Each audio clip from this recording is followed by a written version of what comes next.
Mungkin dari YouTube Bapak ini saya menemukan jawaban perjalanan spiritual saya, Pak. Ada suatu pengalaman, saya kebetulan tidur selonjor, Pak, di tahun 9 atau hampir 98 atau tahun berapa itu. Selonjor itu duduk miring, kalau tidak keliru miring ke kanan begini. Dalam pengalaman itu ternyata di tapak kaki itu seperti bolong, Pak, masuk udara. Dilanjutkan terus anyep. Anyep itu artinya ya dingin, tidak gerak, kaki yang ujung itu tidak gerak. Berjalan terus sampai ke sini, kemudian diem nafasnya, diem.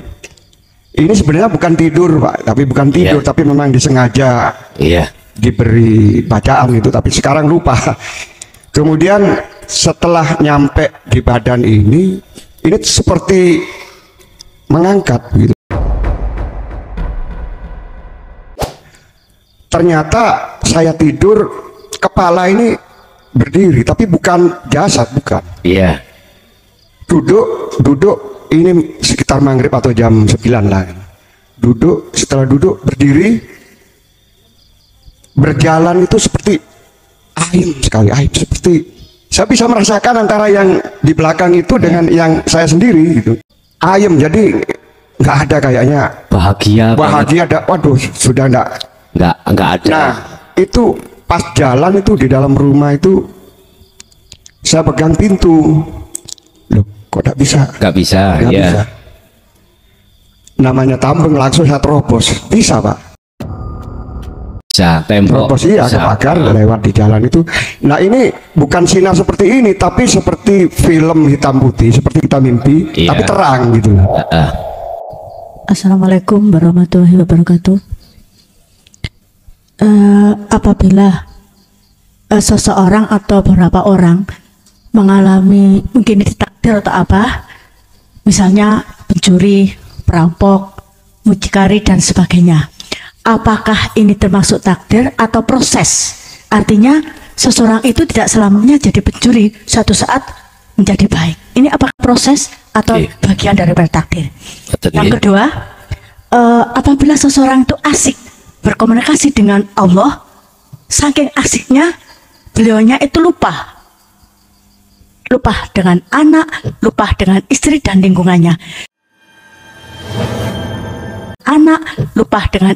lingkungannya. Sehingga sesuatu digantungkan kepada Allah. Sebenarnya dia punya tanggung jawab kepada mereka. Apakah ini pada titik proses juga apa sudah dibenarkan, atau mereka lakunya masih salah atau masih belum benar? Demikian. Wassalamualaikum warahmatullahi wabarakatuh. Warahmatullahi wabarakatuh.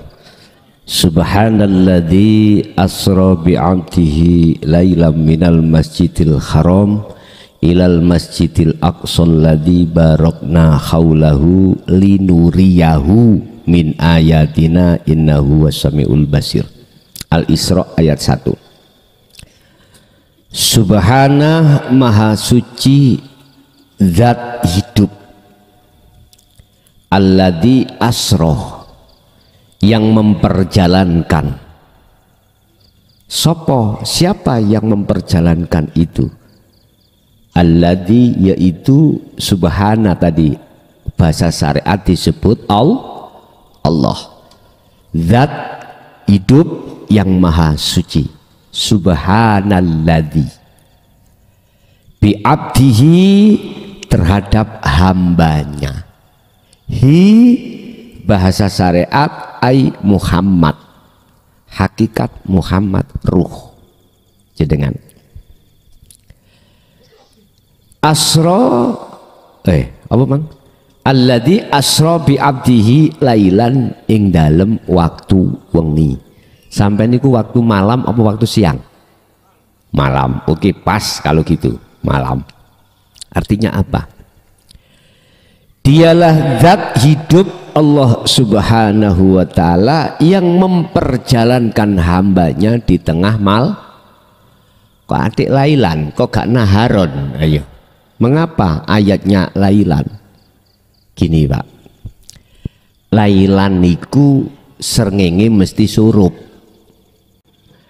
Nek srengenge surup mesti peteng. Artine apa? Gusti Allah iku hanya memperjalankan hambanya yang manakala di dalam ruhaniyahnya itu sudah tidak ada selain Allah. Siapa? Merekalah yang proses sudah memegang kuncinya kemusyahadah, yaitu sirul asror, iman nyamung datang Allah, yaitu subhanalladzi tadi, baru mereka yang diperjalankan. Artinya mafhum mukhalafah ayat itu, selama hati kita masih ada selain Allah, nggak mungkin akan diperjalankan. Paham maksudullah? Kalau pertanyaannya apa itu? Itulah proses mi'raj jenengan dateng Gusti. Mi'raj itu proses suluk nuju usul, proses perjalanan nuju tujuan. Apa tujuannya? Ingin likok bertemu Allah. Syaratnya kudu metengno, mboten meteng niki lho ya, nggak salah paham. Metengno atine, nyepekno atine sangka dene sakliyane Gusti. Konteks iman, lek umpomono kates iku legi, ojo nuduh legine teko kates, tapi legine sangka urip. Subhanalladzi tadi ya, bahasa syariat Allah. Sebab Allah iku yo ning jaba ing jerone kates. Dengan adanya hidup itulah maka bisa muncul namanya manis. Jadi manis bukan dari kates utawa apa iki? Niki lho apa iki? Mangga, tetapi datangnya dari Allah. Iku maksude lailan. Sampeyan tinggalilah. Makanya balago mantek kita itu tanya, mengapa itu kok memakai lailan bukan naharon? Naharon itu siang, kok lailan? Itu ya kudu harus dicari. Iya ya. Terus sifatnya lailan peteng. Peteng berarti gelap. Berarti gelape ati sangka dene kesenangan dunia. Sampeyan ro codot. Tahu codot? Lawa, kelelawar. Kalau keluar malam apa siang? Itu. Kalau ada codot itu bahasanya apa? Kelelawar dah. Kelelawar kalau keluar siang mesti nabrak-nabrak. Karena apa? Dia silau dengan urusan dunia, silau dengan cahaya matahari. Orang yang hatinya sudah melakukan perjalanan fitrah untuk menuju dan bertemu Allah, saya katakan tadi, mesti diputus rohaniah dengan urusan dunia. Lah, disitulah nanti orang-orang yang terjadikan perjalanan tersebut. Kalau pertanyaan iku opo, yaiku perjalanan jenengan mi'raj terhadap Allah. Bahasa mi'raj nek krungu wong syariat yo gak oleh, nggak boleh. Mi'raj iku hanya terjadi kanjeng Oke, kalau nggak mau nggak apa-apa. Oke, saya ganti bahasa suluk. Suluk berarti bahasane orang toriko. Gak oleh suluk, ya wis nek pancen gak oleh, aku tak memakai bahasa maneh lintune. Apa? Ninggalno ati sakliyane Gusti Allah. Topo wis nek gak oleh maneh misale Misale gak oleh misale topo, ya urusamu. Wis ngoten mawon. Padahal sama maksudnya, cuman beda bahasa. Jadi ruhaniyah sampean mau yang diperjalankan Allah,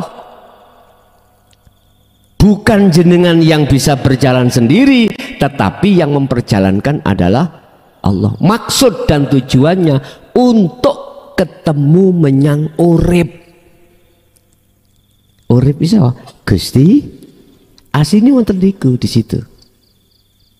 Urusan proses sampean iku mang anyep, kakinya naik ya, melaku tutuk dodo sampak koyok gak iso ambekan, habis sampak keluar.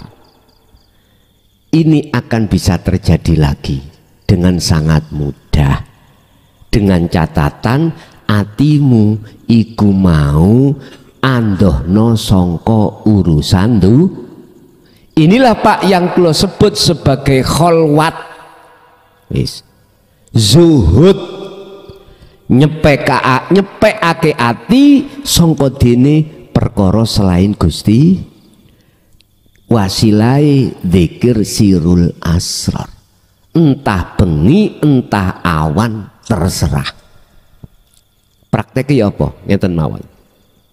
Sampai meneng entah kia mau dengan keadaan kia mau berdiri, wakuudan duduk, wa ala junubihim berbaring, terserah. Pun sampean fungsekno terus sirul asror, ketemu kok kapan? Nanti apapun yang terjadi jangan takut. Kayak dene jenengan wau ada rasa takut, tapi wis ditutno ae. Tutuk endi? Umpama bablaso ya dikubur. Lho gak ngoten ta?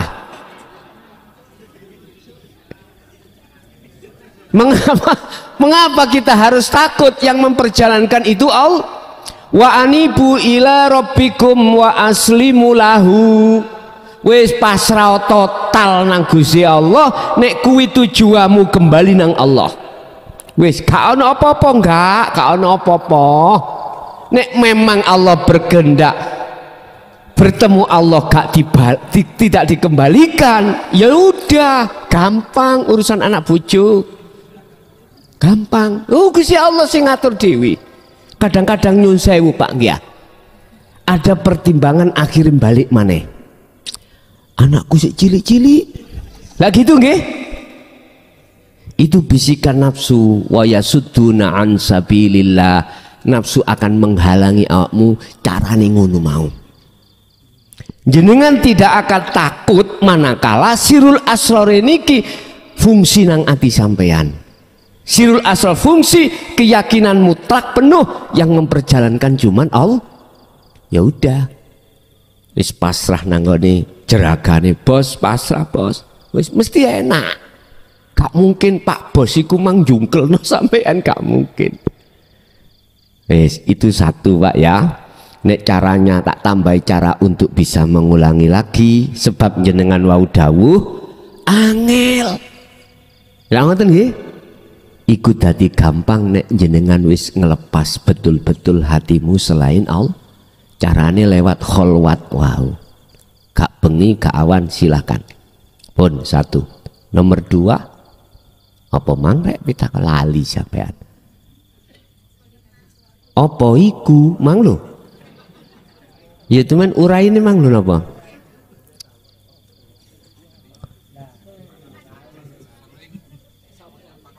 Oh ya.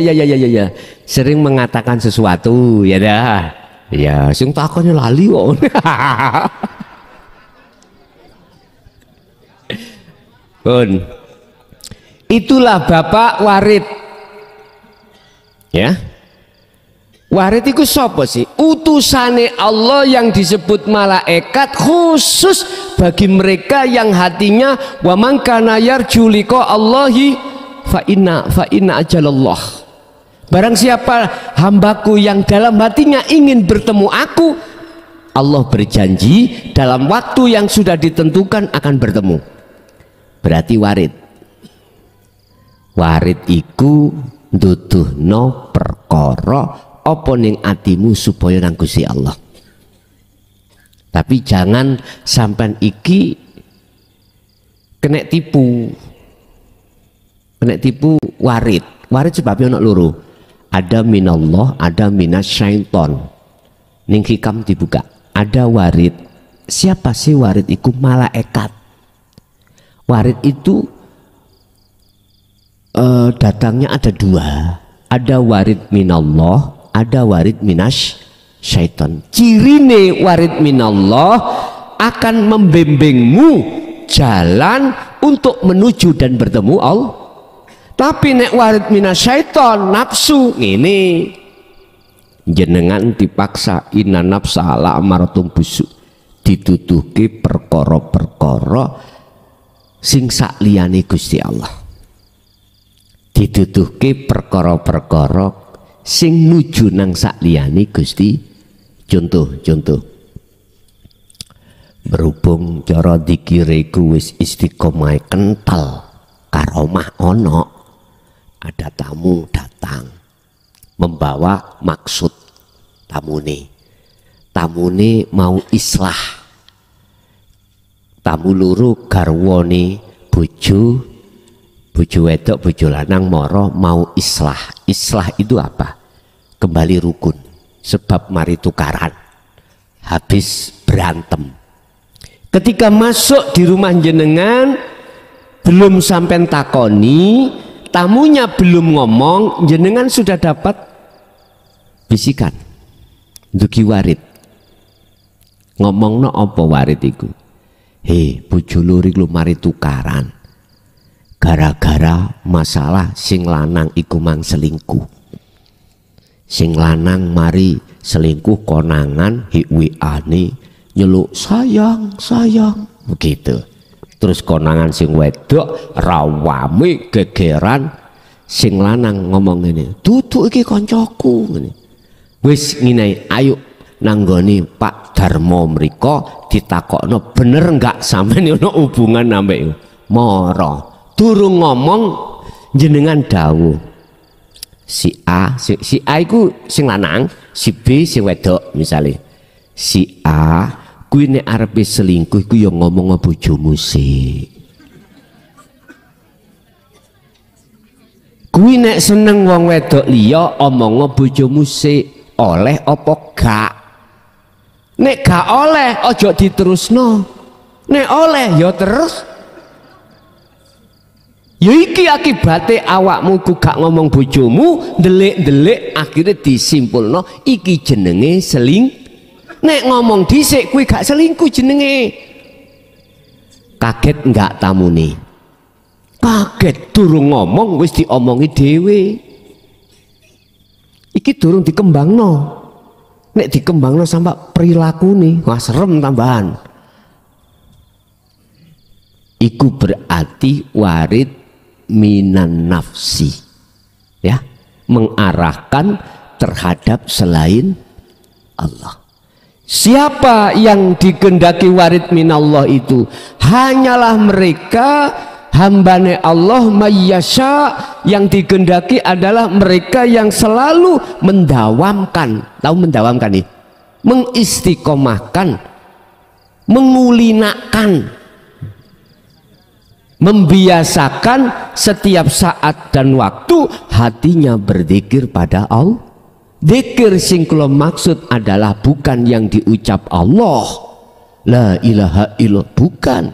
Apa makna daripada zikir? Az-zikru, ingat. Ingat itu eling. Elingku sadar. Sesungguhnya apa persoalan kabeh semuanya ini hanyalah Allah. Itulah namanya zikir. Gak diucap toh? Bila sautin wa kalamin walaftin, tanpa suara, tanpa lafat, tanpa ucapan. Berarti itulah rasa. Pun gini ku, kula mboten sanjang sampean, oh iku warid minasyaiton, ndak. Cuman tak duduno cirine wau. Paham nggih? Oke. Ada lagi, monggo.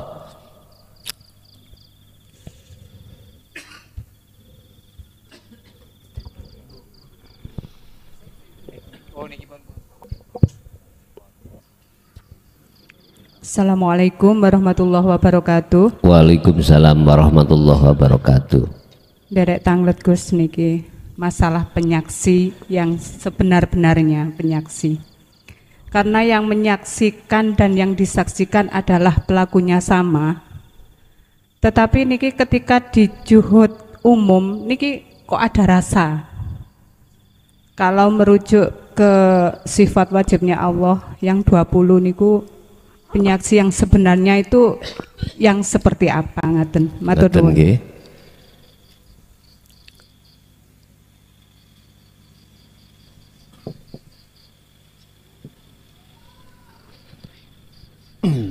Ada syahadataini.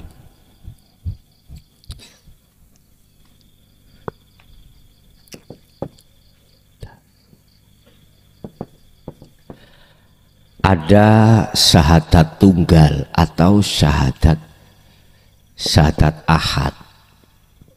Pun kita harus bisa membedakan ini, Pak. Dan ini proses.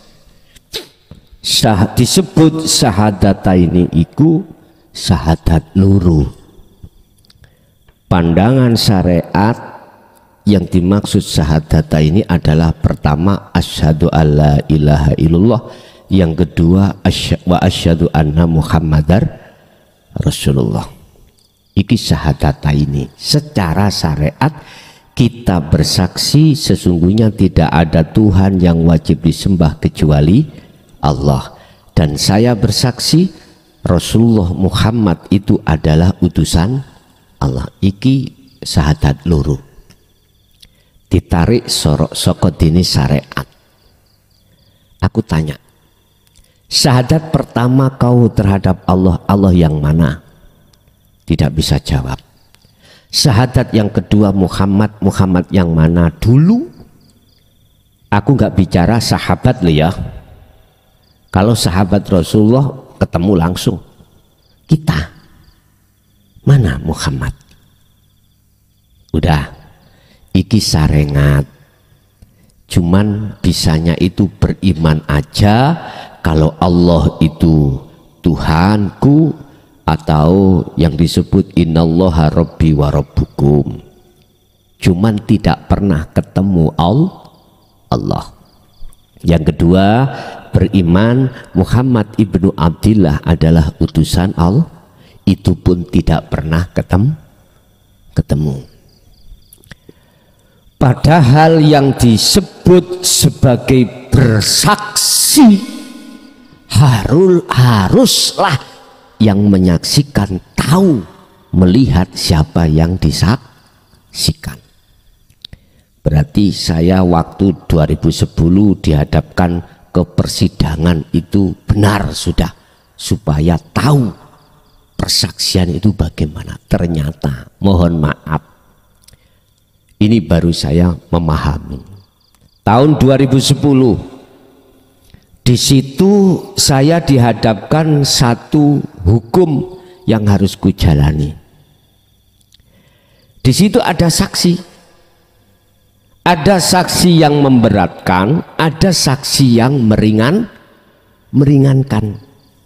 Nah, saksi itu juga begitu. Ada saksi yang palsu, alibinya seakan-akan seakan-akan tahu kejadiannya. Ada saksi yang benar-benar saksi iki tahu kejadiannya. Itu namanya saksi yang benar. Tapi kedua-duanya saksi ini disumpah atas nama agamanya masing-masing. Artinya sebelum dia bersaksi atas kejadian apapun, biar si saksi itu tidak menipu terhadap Pak Hakim, disumpah. Mengapa disumpah? Supaya mengatakan dengan benar yang dia katakan, yang dia tahu. Tapi ada persaksian si saksi ini mengatakan sesuatu yang tidak dia tahu. Mengatakan tahu. ini yang ku alami. Sehingga ada istilah saksi yang meringankan pihak terdakwah, ada saksi yang memberatkan terdakwah. Tergantung, tapi tetap disumpah.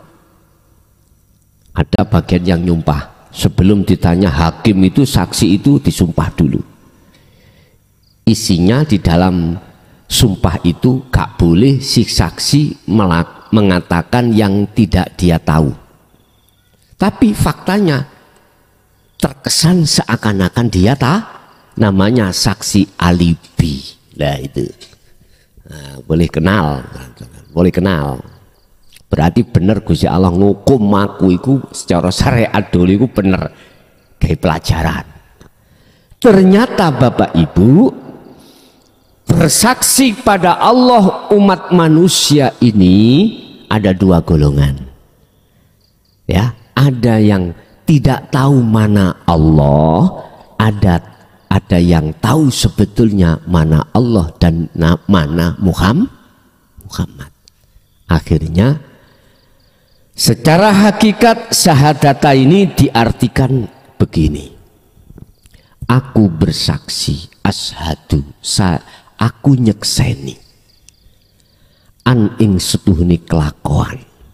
Asyhadu alla ilaha illallah, sesungguhnya saya bersaksi bahwasanya tidak ada Tuhan kecuali Allah. Dikatakan tahu siapa yang disaksikan, ruhaniyahmu itu jatuhnya ini wajah dua hiya. Berarti hidup itulah dalam diri kita yang sebagai Allah. Tahu akhirnya. Lalu syahadat yang kedua, wa asyhadu anna Muhammad. Ini si saksi yang dikatakan saksi yang benar, atau saya katakan syahadat yang sudah benar. Muhammad, sesungguhnya Muhammad itu adalah utusan Allah. Muhammad ini makhluk. Berarti makhluk apapun bisanya gerak, itu sebab digerakkan oleh, sebab diperintah gerak oleh Allah. Dengan bentuk sifat ma'aninya Allah diletakkan pada si Muhammad mang. Contoh sifat kalam, akhirnya Muhammad bisa ngomong atau bicara. Sifat sama, akhirnya manusia seakan-akan bisa mendengar. Sifat basor, melihat dan lain sebagainya. Sifat kudrat, kekuatan dan lain sebagainya. Loh, berarti Muhammad ya kuwi hakikat loh, bukan syariat loh ya. Baru oh iya iki Muhammad. Sampai kapanpun. Wes, kalau sudah begini berarti ada yang menyembah, ada yang inilah yang disebut muraqabah. Kata Rasul, anta budallaha ka'annaka taro. Ada yang menyembah dan ada yang disembah. Muraqabah. Muraqabah. Allah sudah terasa di hati sangatlah dekat. La ilaha illa anta. Sudah dekat. Ning ngarepku, ya ning buriku, ning jeruku, ya ning joboku. Tapi belum bertemu. Belum bertemu. Cuman di dalam hati sudah yakin, sudah tahu kalau hidup itu adalah Allah. Yang bukan sifat. Allah yang bukan nama. Yang Al-Quran Allah katakan laisa kamislihi syai'un, sesuatu yang tidak bisa kau sebut, kau gambarkan dengan apapun. Oh iki udah tahu tapi belum ketemu, wis yakin tapi belum bertemu. Inilah yang dimaksud Rasulullah, iman keyakinan yang sudah ihsan.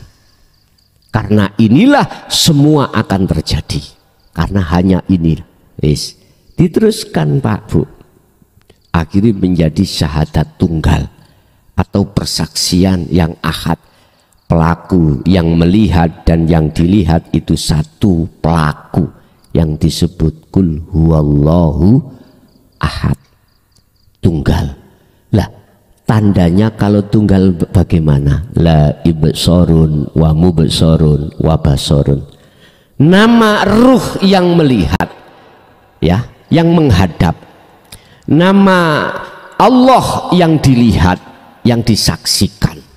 Nama roh yang menyaksikan, nama Allah yang disaksikan, mata yang untuk melihat, semua sirna alias fana. Di saat inilah tandanya jenengan itu la yarawna li anfusihim syai'an, sudah tidak ada lagi gambar-gambar perkara selain Allah, gak ada. Yusyahiduna annal fa'il, inilah kalau persaksian melihat itu yang benar, yang melihat dan yang dilihat itu satu pelaku, yang wujud sing melihat yo sing nang wujud. Kita manusia asalnya tidak wujud, yang katanya wujudnya sebab diwujudkan yang wujud. Berarti kita menyandang sifat adam atau sifat tidak wujud. Itu kalau kita tarik kembali kepada asal. Apa mungkin syahadat tunggal dikatakan perkara yang tidak wujud itu bisa melihat dan ketemu yang wujud? Gak mungkin toh. Yang bisa, yang melihat yang wujud adalah yang wujud sendiri. Perkara yang tidak wujud gak mungkin akan bisa melihat perkara yang wujud, gak mungkin. Yang melihat yang wujud hanyalah yang wujud itu sendiri. Berarti yang dikatakan makrifat pada Allah, dikatakan syahadat tunggal adalah yang melihat Allah itu Allah sendiri. Yang melihat urip iku urip sendiri. Kalau sudah di sini maka hatimu akan tenang, ayem, tentrem, yang tidak bisa kau bayangkan dengan sesuatu apapun. Allah katakan di dalam surat Yunus ayat 58, Allah berkata, kul bifadlillahi wa birahmatihi fabidzalika falyafrahu. Kuwi nek wis tekan kuno falyafrahu, atimu berbunga. Wis gak ono, gak iso digambarno bungae. Gak bisa jenengan gambarkan bunganya di situ. Bukan bunga-bunga iku lho ya. Berbunga-bunga iku lho Pak ya. Wis. Sampai dikatakan Allah dalam ayat berikutnya, huwa khairum mimma yajma'un. Apa yang kau kumpulkan urusan duniawiyah sehingga duniawiyah menjadi intan milik kamu sendiri, gak bisa. Si malah penak sing ngarep mau. Wahua utawi perkara sing nyenengno sampean mang iku khairun, lebih baik mimma katimbang apa yajmauna kau kumpulkan. Apa sing kok kumpulno selama ini? Mobil mewah, rumah mewah, apalagi pabrik mewah, apalagi anak mewah, garwa mewah. Sik kalah dengan itu, masih kalah. Jelas Pak? Jadi syahadat tunggal itulah sebagai proses syahadat ini dari sisi hakikat yang ada di muraqabah, itulah sebagai proses untuk masuk di syahadat tunggal, akhirnya menjadi musyahadah. Mari muraqabah ke musyahadah. Pun ya iki akad Pak, ya ini akad. Ini masih ada dua. Lah, terus bagaimana caranya untuk sampai ke akad atau musyahadah? Yaitu tadi,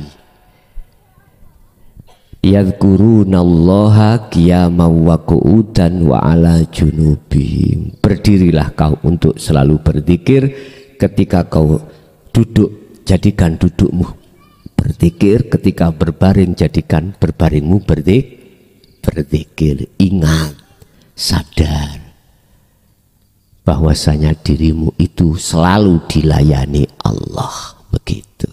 Oke, ada lagi? Assalamualaikum warahmatullahi wabarakatuh. Apabila seseorang atau beberapa orang mengalami mungkin ini takdir atau apa, misalnya pencuri, perampok, mucikari dan sebagainya, apakah ini termasuk takdir atau proses? Artinya seseorang itu tidak selamanya jadi pencuri, suatu saat menjadi baik. Ini apakah proses atau bagian daripada takdir? Yang kedua, apabila seseorang itu asik berkomunikasi dengan Allah, saking asiknya beliaunya itu lupa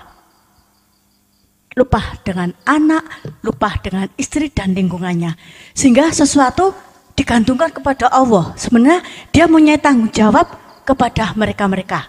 Apakah ini pada titik proses juga apa sudah dibenarkan, atau mereka lakunya masih salah atau masih belum benar? Demikian. Wassalamualaikum warahmatullahi wabarakatuh. Waalaikumsalam warahmatullahi wabarakatuh. Sesuatu yang sedang dan sudah terjadi itu namanya takdir. Saya ulang, sesuatu yang sedang dan sudah terjadi itu namanya takdir. Tetapi takdir satu itu ada kaitannya dengan takdir berikutnya. Dengan begitu boleh dikatakan proses. Berarti takdir pertama sebagai proses untuk takdir kedua. Sebab menungso sak jagat kabeh itu mesti ngalami proses suci fitrah, kotor, suci lagi. Ada yang gini, ini yang dunia loh di dunia. Ada yang gini, suci atau fitrah, kotor sampai mati, dibong, disucek nih Gusti Allah ning neraka. Yes kari milih persucian ruhaniyahmu itu ning neraka apa ning dunya. Nah, sedaya ngalami ngoten. Iki bahasa ruhaniyah. Nek bahasa jasmaniyah, mohon maaf, kita itu tidak bisa keluar dari takdir. Kita hanya bisa menghadapi takdir itu dengan sepenuh hati pada Allah, alias ridho dan ikhlas. Tapi hanya hamba yang dikehendakilah yang bisa meletakkan ridho dan ikhlas. Siapa? Mereka yang diletakkan Allah cahaya makrifat. Mana? Nurun ala nurin yahdillahi li nurihi mayyasha. Ini di atas cahaya itu ada cahaya lagi, maksudnya nur makrifat. Lah, linurihi, untuk menerangi cahaya ini terhadap si hambanya ruhaniyah.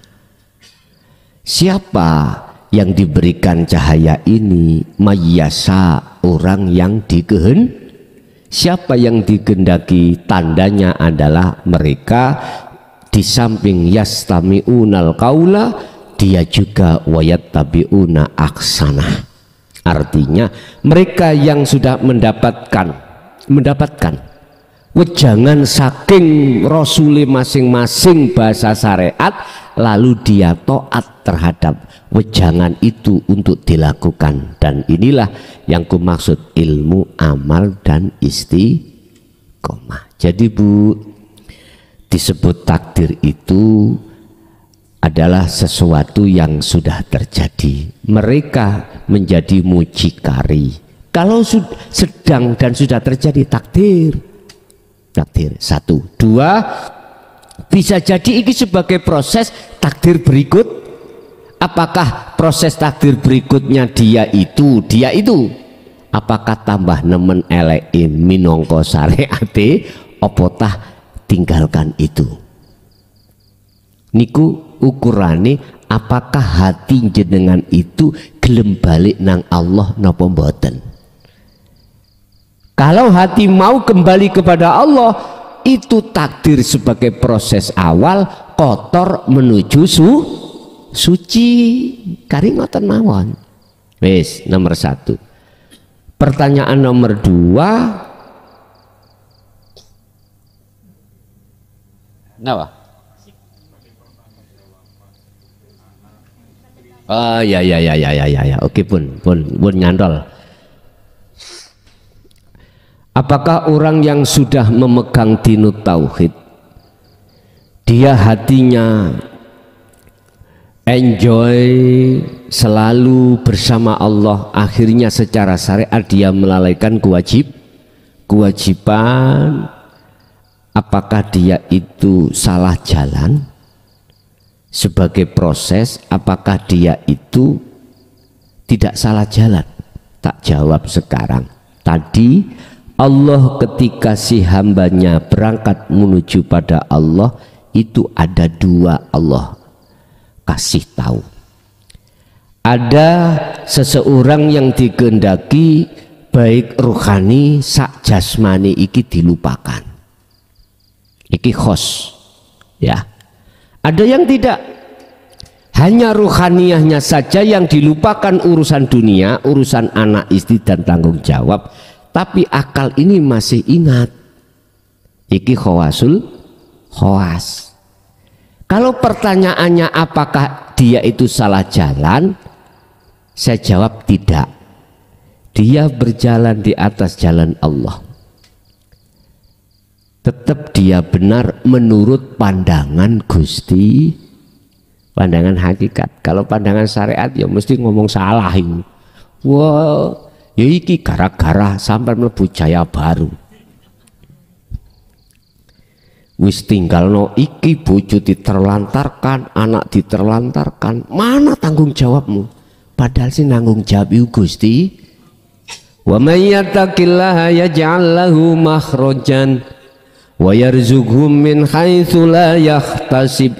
Dia itu membawa ayat itu, sibuk dirinya itu dengan urusan hanya pada Allah, akhirnya dilalaikan urusan Allah.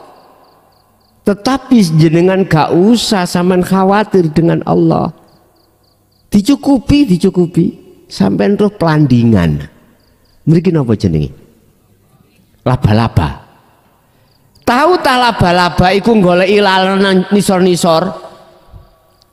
Dia sibuk membangun rumah sing gak rapet dirapeti. Nek si kecil ditambah besar, semakin besar dominan laler teko dewi, nyamuk teko dewi. Lho sing nekakno sapa? Ya Gusti Allah. Artinya kita itu nggak boleh ragu sanksi pada Allah. Ketika jenengan iki bangun rumahnya ruhania, laba-laba ilah. Udahlah, Allah dawuh wa may yattaqillaha wa man lan utawi sapane wong iku yattaqi, bangun takwa. Takwa iku ilmu, amal, istiqomah. Ilmu sudah didapatkan, amal berarti kholwat, istiqomah terus menerus. Ya ja'allahu, maka Allah akan menjadikan atau melakukan makhrajan, membuka umpama pintu yang gak bisa dibuka akan dibuka Allah. Solusi masalah yang sangat besar, gak ada cara akal yang bisa membuka solusinya kecuali Allah yang bisa, maka dibuka oleh Allah. Wa yarzuqhum min haitsu la yahtasib.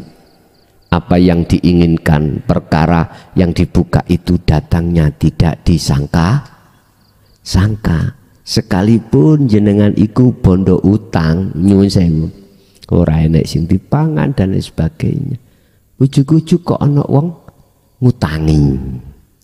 Ujug pokoknya perkara yang tidak Anda sangka itu datang. Biasanya hutang gak tahu dikasih kok ya dikasih. Lha iku termasuk. Ujuk-ujuk yang ngutangi ngomong, wis aku ngerti awakmu wong kere. Ngerti, gak mungkin iso jawab, iso nyaur.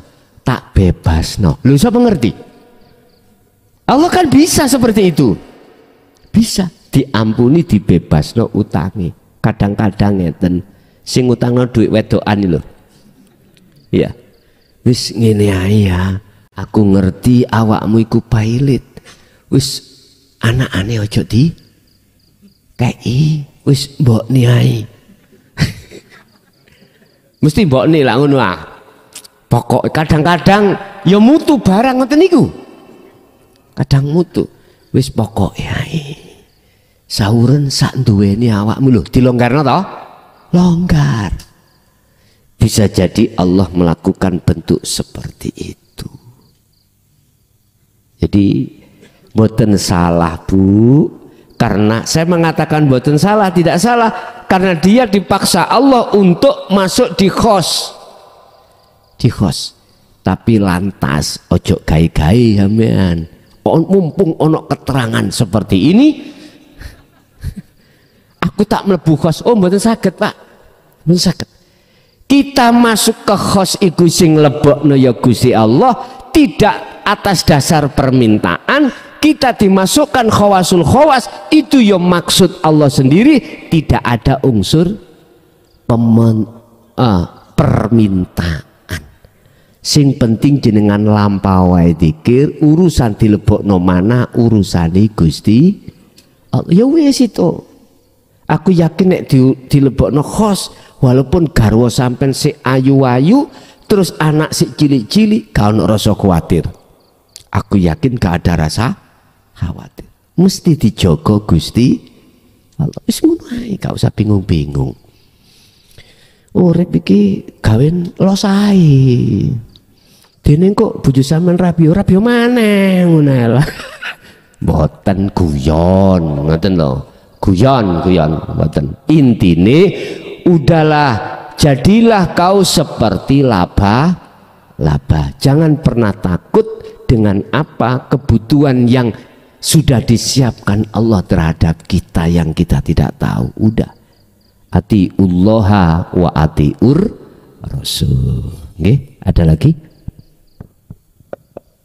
Ngapunten Gus, melanjutkan pertanyaan yang tadi. Niki ketika suluk menuju usul datang Allah, menawi kita menyadari bahwa manusia ini sebenarnya adalah patung. Apapun aliran yang ada adalah dari Allah. Niki enten aliran ngeten. Bumi tidak mampu menguburku. Lautan tidak mampu menenggelamkanku. Gunung batu pun tak mampu menghimpitku. Niki napa roh sing pun istilahnya napa nggih? Merdeka napa pripun ngoten Gus? Matur nuwun. Leres. Apapun mewahnya bentuk kehidupan duniawiyah, sekalipun itu langsung interaksi secara jasmani terhadap jenengan, ruhaniyah jenengan tidak akan terpengaruh. Hanya satu, Allah sampean gatekno dawe Allah, ad-dunya mataul ghurur wal akhiratu khairu wa abqa. Sampean sudah tahu bahwasanya ad-dunya, urusan kesenangan dunia iku mata, ad-dunya iku mata, satu kesenangan, al-ghurur kang bujuk, wal akhiratu, dan urusan ukhrawiyah nang Gusti Allah iku khairun, lebih bagi, luwe apik, wal akhiratu khairu wa abqa, dan lebih kekal. Itulah figur yang dicontohkan oleh Syekh Abu Hasan As-Sadzili, termasuk Kanjeng Nabi iku asline jasmanine ya sugih, cuman gak ngerti jenengan nek beliaunya sugih. Estu. Jadi untuk umat, untuk kepentingan umat, enggak untuk kepentingan pribadi. Apa kepentingan agama? Beliau mesti yang terdepan di situ, Pak. Jadi nggak bisa terpengaruh. Nggih, leres ruhaniyah yang sudah merdeka dari belenggunya hawa nafsu. Nafsu membelenggu kita lewat kesenangan dunia. Laksana seperti ikan hidup di air asin, yaitu di laut. Setiap saat dan waktu dia gembul dengan air asin, ketika kita ambil, kita makan tidak asin, yaitu. Oke, leres. Ada lagi.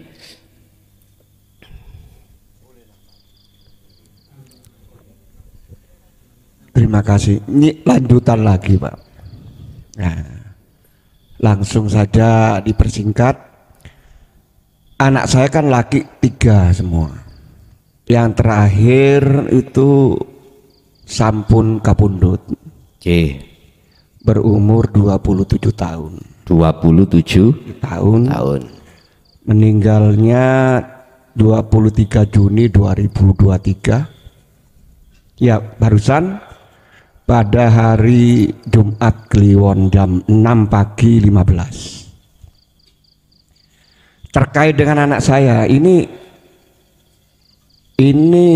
memberi sejarah spiritual, Pak. Oke.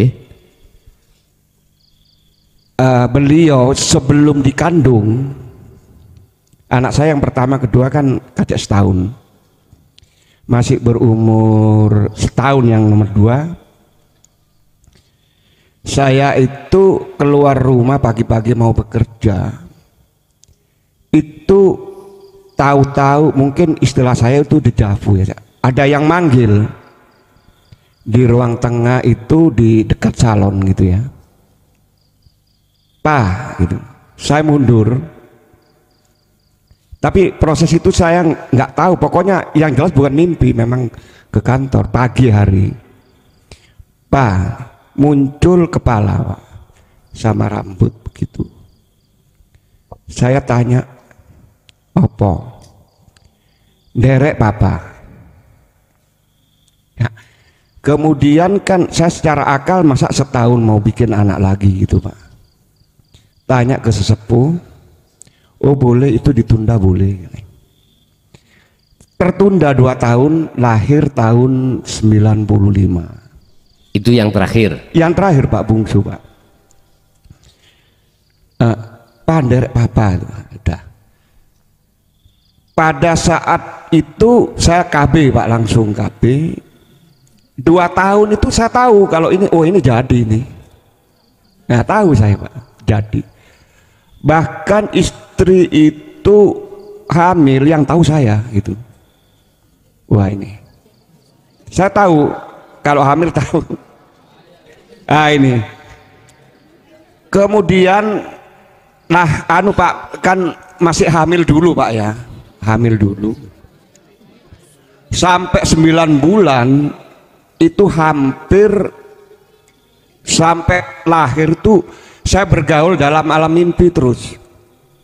Tandanya ini anak ini enggak seperti sudah mandiri sendiri gitu, Pak. Tahu-tahu dia naik pohon gitu. Saya kejar itu mencolot di air, Pak. Tuang, kan orang tua ini kan mengawasi, Pak, tapi tidak kena. Terus pokoknya seperti itu. Terakhir mimpinya itu adalah dia senden di pasir di laut seperti Kuta itu loh, Pak. Jadi terbuka itu. Senden gitu. Oh iku ketemuan wes. Tapi saya nggak bisa deketin. Esokan harinya saya gendong. Besoknya lahir. Nah, itu. Terkait dengan itu kemudian setelah berumur kira-kira tahun, kalau 95 itu kira-kira umur 6 tahun, Pak. Saya tuh bermimpinya itu begini. Saya itu berada di padang rumput yang dikelilingi oleh pagar pohon, di tengahnya ada rumah putih kayak Belanda gitu, rumah Belanda gitu, Pak. Saya dari utara itu kok anehnya nyeret apa namanya, kotak mayat itu, apa namanya itu? Keranda. Bukan keranda, seperti yang ada tutupnya itu loh. Peti. Peti mati berwarna putih. Saya menyeret pakai tali begini, di tali, ndak pakai sandal, baju seadanya. Tahu saya tuh berat memang, kan saya sambil nunduk-nunduk gini. Menggok di depan rumah putih itu ke menggok, berarti rumahnya ke sana, saya menggok ke sini. Peti ditaruh di sebelah kanan, saya jongkok. Di samping rumah itu sudah ada lubang, Pak. Lubang yang sudah digali, saya melihat begini. Tapi peti nggak saya apa-apakan, selesai itu. Tapi setelah mimpi itu saya nggak ragu, nggak apa, tapi tetap perhatian. Tapi ya sudahlah, kita lihat ceritanya seperti itu. Mungkin saya lihat, mungkin bahasanya Gus, saya melihat Allahnya begitu ya. Ada apa? Setelah itu, pada saat sebelum ke pundut itu ada lagi, Pak, info lagi. Saya masuk ke kamar, anaknya kan seneng main piano gitu. Loh kok terbuka? Saya masuk, kemana ini anaknya? Ini seperti rasa kehilangan. 2 kali, Pak. Setelah itu pagi hari itu saya yang bertemu terakhir. Kemudian beliau masuk rumah sakit. Pada saat koma saya dipanggil dokter, saya lihat sudah dia masih ada nafas, mungkin tidak bereaksi begini, ini terbuka, mata agak membuka. Saya kok tertarik mendengar itu suaranya seperti begini, gitu, Pak. Saya dengar.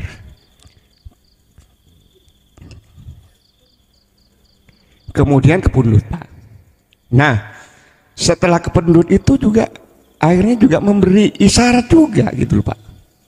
Bermimpi, yang paling pertama memimpi itu sebelum 4 hari itu ibunya yang ditemui. Panjang nggak apa-apa ya, Pak? Oh iya. Diringkas saja, iya. Kasihan teman yang lain. Iya betul Pak, ini mungkin terlalu halu mungkin. Jadi saya kira itu, Pak, mungkin pertanyaannya. Pertanyaannya apa ya? Apa ya? Itu kejadian itu apa? Itu, Pak? Wah, ya wes itu apa? Gitu ya, aja. Oke. Wassalamualaikum warahmatullahi wabarakatuh. Waalaikumsalam warahmatullahi wabarakatuh. Itu apa? Nah, ini ya. Gini, Pak. Apa yang sampai ceritakan mulai A sampai Z terkait anak yang ketiga itu adalah proses apa yang ada di alam mukasyafah, alam di mana sesuatu yang diberitahukan Allah yang akan terjadi. Tinggal pertanyaannya, hati jenengan tadi ketika dihadapkan cerita atau dihadapkan pengalaman itu, hati lari kemana? Hati melihat ke makhluknya atau melihat ke Allah, ke Allahnya? Siku sing jawab hati sampean piyambek ya. Sing jelas itu apa? Jawabannya itulah proses jenengan dibimbing Allah untuk hati lebih baik menuju dan bertemu Allah.